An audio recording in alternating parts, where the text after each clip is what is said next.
Hey everyone, Chris Mack coming at you with an action figure that I did not know that I needed in my collection. This is the McFarlane Toys DC Superpowers Manga Batman. Now, I wanted to get the original Batman that was the more blue and dark blue. But I saw this one, and at first I had no idea what this manga Batman was about. But we'll get into that in a minute, and I just love the way it looked.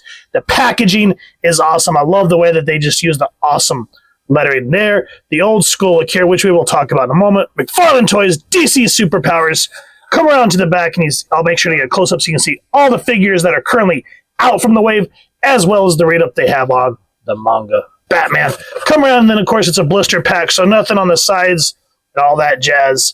But nonetheless, beautiful piece. Let's crack this open and look closer into this awesome Batman. So if I'm wrong about any of this, feel free to criticize me down in the comments. This is what I found in my meanderings of this particular version of the manga Batman.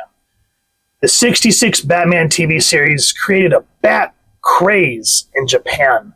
The shonen magazine Shonen King and its publisher Shonen Gahosha, is that how you pronounce it?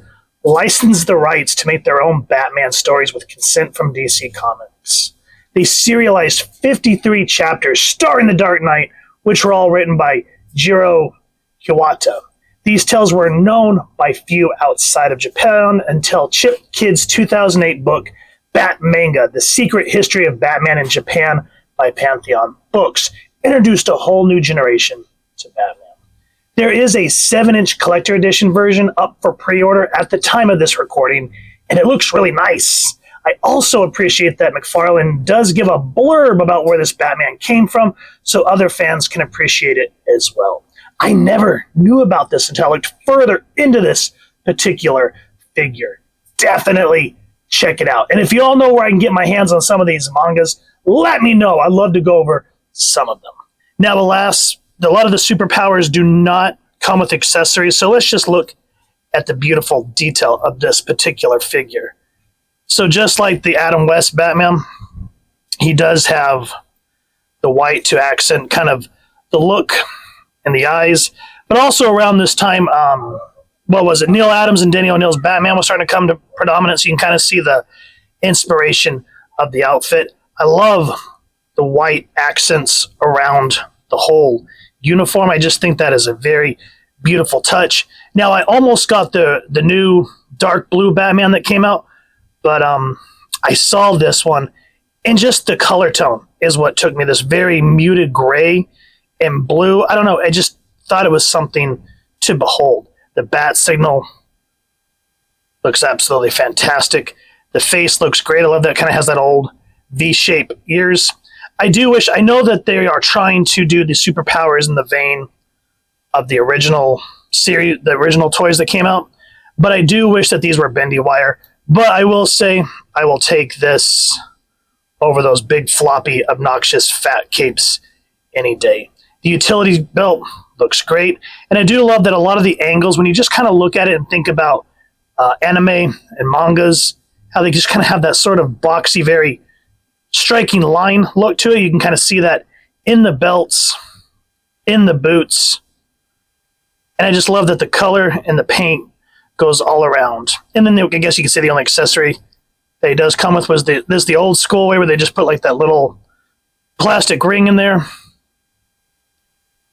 and then it just connect like so. And that's another thing. Now that we're kind of starting to get the bendy capes from McFarlane, I wish there was a way on the main ones that you could take them off, and that kind of goes from Mafex as well. But let me know if you guys have a workaround without busting any of the glue or destroying the figure. Now, the only other downfall with the superpowers, kind of keeping that same vein as I was just talking about, is the articulation is very limited. So you only get side-to-side action, just like the original figures. No diaphragm or pivot. You only get the up and down action, so you can at least get a cool uppercut. Legs go up. Legs go 90 degrees. 90-degree knee pivot. And then, of course, just like the old DC Superpowers, no foot pivot. The only thing I kind of wish, and I'm sure this is probably a budgeting thing, but a lot of the original DC Superpower toys, when you would squeeze their legs, they would have like kung fu punching action or something to that degree. but I've yet to see any of the McFarlane ones do that yet. Be kind of neat, but at the same time, those joints do tend to go, so at least this way we don't have to worry about those eventually dying out. But overall, if you are a fan of this nostalgia style, definitely up your alley, and this one just grabbed me, and I really wanted it. I'm not huge into the DC superpowers, but every once in a while when I see one that just kind of hits me right, yeah, I'm going to grab it. And this was definitely one of those that just felt special, and I wanted it. I wanted it, and I got it. What do y'all think? So here's our manga Batman. Next to the McFarlane superpowers, not all the ones that I have, but just some of the ones that I thought recently that I picked up that I've been excited about. The Nightwing, the Sinestro, the Batman Who Laughs, the Deathstroke. And then over on this side are the OG superpowers from Kilmer that I still have from when I was a kid. And as you can see, a lot of them, I had to bed rest or chair rest the Superman because his leg joints are RIP. I played this man as still to death. Lost the cape. But just so that you all know, I loved this figure, and that's why he's played to death. But yeah, his leg joints are, yeah. And then, of course, back here we have the Green Lantern and then the Lex Luthor with his super power armor to go up against said Man of Steel. And I do appreciate that Todd has gone out of his way to make these just about in the same scale and just about in the same vein. Even though these plastics for the new ones feel softer, these were a little more harder. But I love that. When I was a kid, the Superman here and then the Batman and Robin here, I'm afraid to move them because all their leg joints are starting to get like this, and I don't want to create a domino effect. But the Robin, the Batman, and the Superman, my parents originally picked up for me in a bin for $5 each. A neighbor kid gave me the Green Lantern along with my first wave of superhero Ninja Turtles, and then the Lex Luthor I found just randomly at a flea market way down in a bodega back in my old town.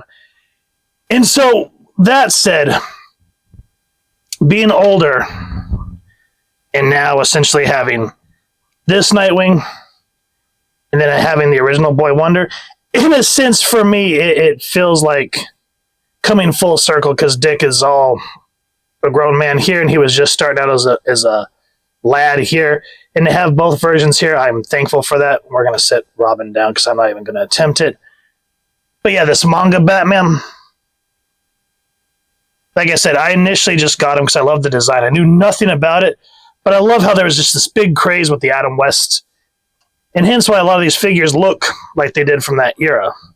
But yeah, God, this Batman was so played to death. I mean, he doesn't even do his action. He's supposed to be able to squeeze their legs and do the running. Robin still kind of does his arm chop if you move his arm, but yeah.